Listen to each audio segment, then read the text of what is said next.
Perkenalkan, nama saya Saprudin Adam dengan NIM 3414020. Di sini saya akan mempresentasikan tentang perkembangan peserta didik. Perkembangan peserta didik merupakan proses perubahan yang dialami individu secara berkelanjutan dari masa konveksi hingga akhir hayat. Perubahan ini meliputi aspek fisik, kognitif, emosi, sosial, dan moral.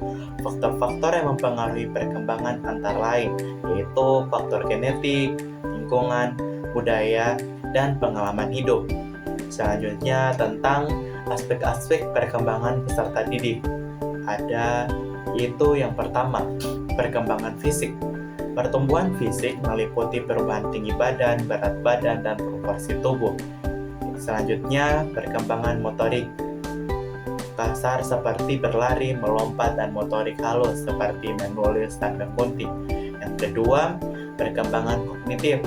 Teori perkembangan kognitif, Piaget menjelaskan tahapan perkembangan dari sensori motor hingga operasional formal, perkembangan bahasa dan komunikasi sejalan dengan perkembangan kognitif. Yang ketiga, perkembangan sosial dan emosi. Konsep diri berkembang dari pemahaman diri secara sederhana lebih kompleks. Hubungan dengan teman sebaya menjadi lebih penting pada masa remaja. Pengelolaan emosi seperti rasa marah, sedih, dan bahagia berkembang seiring bertambahnya usia. Yang selanjutnya yaitu teori-teori perkembangan peserta didik. Teori psikoanalitik Freud. Freud menekankan pengaruh alam bawah sadar terhadap perkembangan kepribadian. Selanjutnya teori behaviorisme Skinner. Skinner menekankan pentingnya lingkungan dan pengkondisian dalam membentuk perilaku. Teori kognitif Piaget fokus pada perkembangan kemampuan berpikir dan memproses informasi. Teori humanistik Maslow dan Rogers menekankan pentingnya aktualisasi diri dan potensi manusia. Selanjutnya, masa perkembangan peserta didik. Yang pertama, masa prenatal. Perkembangan janin dalam kandungan, masa bayi 0-2 tahun. Perkembangan motorik, bahasa, dan berlanjut dengan pengasuh. Masa kanak-kanak awal.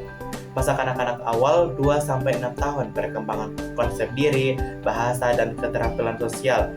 Masa kanak-kanak akhir 6-12 tahun, perkembangan kognitif konkret, hubungan dengan teman sebaya, dan kemandirian. Proses remaja 12-20 tahun, perkembangan identitas, hubungan sosial, dan kematangan emosional. Selanjutnya, pengaruh lingkungan terhadap perkembangan peserta didik, yaitu pertama adalah keluarga. Keluarga adalah pola pengasuhan, interaksi, dan kondisi ekonomi keluarga berpengaruh terhadap perkembangan peserta didik. Yang kedua adalah sekolah. Lingkungan sekolah, kurikulum, dan interaksi dengan guru, serta teman-teman mempengaruhi perkembangan peserta didik tersebut. Yang ketiga adalah teman-teman. Teman-teman sebaya, hubungan dengan teman-teman sebaya mempengaruhi perkembangan sosial dan emosional. Yang keempat adalah media dan teknologi. Paparan media dan penggunaan teknologi dapat mempengaruhi perkembangan kognitif dan perilaku terhadap peserta didik tersebut. Itulah presentasi dari saya. Wabillahi taufiq wal hidayah. Wassalamualaikum warahmatullahi wabarakatuh.